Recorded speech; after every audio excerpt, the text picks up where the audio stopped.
लद्दाख में तैनात अपना 90% सैनिकों को चेंज कर दिया है। ये दो टॉपिक पर मैं बात करूंगा। जानने के लिए आप आखिर तक ये वीडियो को देखते रहिए।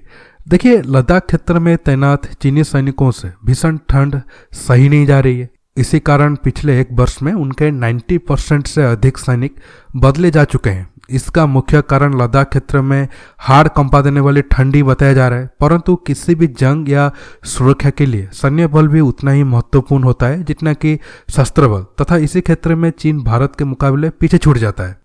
देखिए, चीनी सैनिकों को हाई अल्टीट्यूड में इतने ठंड मौसम में काम करने का कोई एक्सपीरियंस नहीं है, जबकि भारत की बात करें तो सामान्य तौर पर लद्दाख की पहाड़ी क्षेत्र से भारत द्वारा हर 2 वर्षों में अपने 40 से 50% सैनिकों को बदले दिए जाते हैं। ठंड प्रदेशों के अनुभव के कारण कई बार इंडो तिब्बतियन बॉर्डर पुलिस मतलब ITBP के सैनिक 2 साल से भी अधिक समय तक वहां काम कर लेते हैं। देखिए, हाई अल्टीट्यूड की ठंड के मौसम में चीनी सेना कभी पहले इतने टाइम तक तैनात नहीं थी। इस वजह से अब उन्हें काफ़ी प्रॉब्लम फेस करना पड़ रहा है। देखिए, भारत जब कोरोना वायरस के भीषण कहर से जूझ रहा था, तब चीन ने पीपुल्स लिबरेशन आर्मी के वेस्टर्न थिएटर कमांड को पुनर्गठित किया, जिसमें भारत से जुड़ी सीमा की सुरक्षा में तैनात सिंजियांग मिलिट्री डिस्ट्रिक्ट को नए लड़ाकू विमान, तोप, टैंक, रॉकेट सिस्टम जैसे घातक हथियारों से लैस किया गया। परंपरागत रूप से ताइवान के साथ तनाव की तुलना में चीन इस क्षेत्र को ज़्यादा अहमियत नहीं देता था, लेकिन अब परिस्थितियाँ तेजी से बदली है। गलवान सैन्य संघर्ष के बाद पीपुल्स लिबरेशन आर्मी ने सिंजियांग सैन्य जिले को तेजी से अपग्रेड किया है। इतना ही नहीं, चीन ने इस इलाके में सेना की कमान संभालने वाले कमांडर को भी बदल दिया है। अब चीनी सेना के सबसे खूंखार माने जाने वाली एलिट 13वीं ग्रुप आर्मी के कमांडर रहे लेफ्टिनेंट जनरल वांग काई को यह जिम्मेदारी सौंपी गई है। इस एलिट फोर्स को टाइगर्स इन द माउंटेन्स के नाम से जाना जाता है, जो पहाड़ी क्षेत्र में लड़ाई करने में पारंगत है, जिसके बाद से यह अंदाजा जताया जाने लगा है कि चीन कहीं फिर से भारत के साथ धोखा देने की प्लान तो नहीं कर रहा है। इसलिए दोस्तों, भारत भी अभी तक अपने सैनिकों को लद्दाख से पूरी तरीके से नहीं हटाया है। भारत भी एडवांस हथियारों को लद्दाख में अब भी तैनात करके रखा है। अब मैं आपको बताता हूँ भारत की हथियार के मुकाबले चीन भी अपना कौन सा हथियार को तैनात करके रखा है। देखिए, भारत के K9 वज्र के जवाब में चीन ने PCL-181 को तैनात करके रखा है। भारतीय सेना ने 6-7 दिन पहले ही दक्षिण कोरिया की तकनीकी पर बनी K9 वज्र सेल्फ प्रोपेल्ड होवित्जर को लद्दाख में तैनात करने की पहली तस्वीर जारी की थी। चीन ने भी इसके जवाब में पहले से ही 155 mm कैलिबर की PCL-181 सेल्फ प्रोपेल्ड होवित्जर तैनात कर रखा है। चीनी मीडिया का दावा है कि कुछ दिन पहले ही उसके और एक उन्नत संस्करण को लद्दाख के पास तैनात किया गया है। यह self propelled gun 122 millimetre calibre का बताया जा रहा है। K9 वज्र सेना के तोपखाने में शामिल पहली सेल्फ प्रोपेल्ड गन है, यानी इसे ढोने के लिए किसी दूसरी वाहन की जरूरत नहीं भी पड़ती है। ये खुद एक जगह से दूसरी जगह आसानी से जा सकती है। ये कमजोर जमीन पर धंसती भी नहीं है और ये टैंक के साथ साथ आसानी से आगे बढ़ सकती है। 155 mm कैलिबर की ये तोप 30 सेकंड में 3 गोले दाग सकती है और इसकी रेंज तकरीबन 40 किलोमीटर तक है। दोस्तों, अब मल्टीपल रॉकेट लॉन्चर सिस्टम की बात करें तो भारत के पिनाका के सामने चीन की PHL-03 रॉकेट लॉन्चर सिस्टम है। चीन ने LSC पर PHL-03 long range multiple rocket launcher system को तैनात किया है। चीनी मीडिया CCTV रिपोर्ट के अनुसार नए PHL-03 मल्टीपल रॉकेट लॉन्चर्स की 10 यूनिट को लद्दाख के नज़दीक तैनाती की गई है। इसके प्रत्येक यूनिट में 4 क्रू मेंबर शामिल है। इसमें 300 mm के 12 लॉन्चर ट्यूब लगे हुए हैं, जबकि इसके जवाब में भारत की तरफ से Pinaka multi barrel rocket launcher system को तैनात किया गया है। पिनाका सिस्टम सिर्फ 44 सेकंड में 12 रॉकेट दाग सकता है। पिनाका सिस्टम की एक बैटरी में 6 लॉन्च व्हीकल होते हैं, साथ ही लोडर सिस्टम, राडार और लिंक विथ नेटवर्क सिस्टम और एक कमांड पोस्ट भी होता है। एक बैटरी के जरिए 1/1 किलोमीटर एरिया को पूरी तरह से ध्वस्त किया जा सकता है। पिनाका मार्क 1 की रेंज करीब 40 किलोमीटर है, जबकि मार्क 2 से 75 किलोमीटर दूर तक निशाना साधा जा सकता है। पिनाका रॉकेट का मार्क 2 वर्जन एक गाइडेड मिसाइल की तरह बनाया गया है। इसमें नेविगेशन, कंट्रोल और गाइडेंस सिस्टम जोड़ा गया है ताकि रेंज बढ़ जाए और सटीकता भी। मिसाइल को नेविगेशन सिस्टम सीधे Indian regional navigation satellite system से जोड़ा गया है। ताज़ा अपग्रेड्स के साथ मार्क 2 नेटवर्क केंद्रित युद्ध में अहम भूमिका निभा सकता है।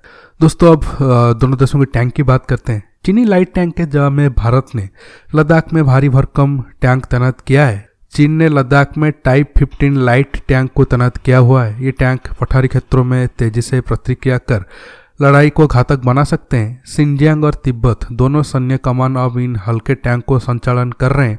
भारत ने लद्दाख में जिन T-90 टैंक को तैनाती की है वे मूल रूप से रूस में बने हुए हैं। भारत टैंक का तीसरा सबसे बड़ा ऑपरेटर है। भारत के पास तकरीबन 4000 टैंक है और उस लिस्ट में T-90, T-72 और अर्जुन जैसे टैंक शामिल है। भारत में T-90 टैंक को भीष्म का नाम दिया गया है। इनमें 125 mm की गन लगी होती है। T-72 को भारत में अजय कहा जाता है। भारत में से करीब 1700 T-72 टैंक है। ये बेहद हल्का है जो 780 हॉर्स पावर जनरेट करता है। ये न्यूक्लियर, बायोलॉजिकल और केमिकल हमलों से बचने के लिए भी बनाया गया है। ये 1970 के दशक में भारतीय सेना का हिस्सा बना था। अजय में 125 mm की गन लगी है। साथ ही इसमें फुल एक्सक्लूसिव रिएक्टिव आर्मर भी दिया गया है। अब दोनों देशों की हेलीकॉप्टर की बात करते हैं। भारत के चिनूक के जवाब में चीन NE-J-20 ट्रांसपोर्ट हेलीकॉप्टर को तैनात किया है।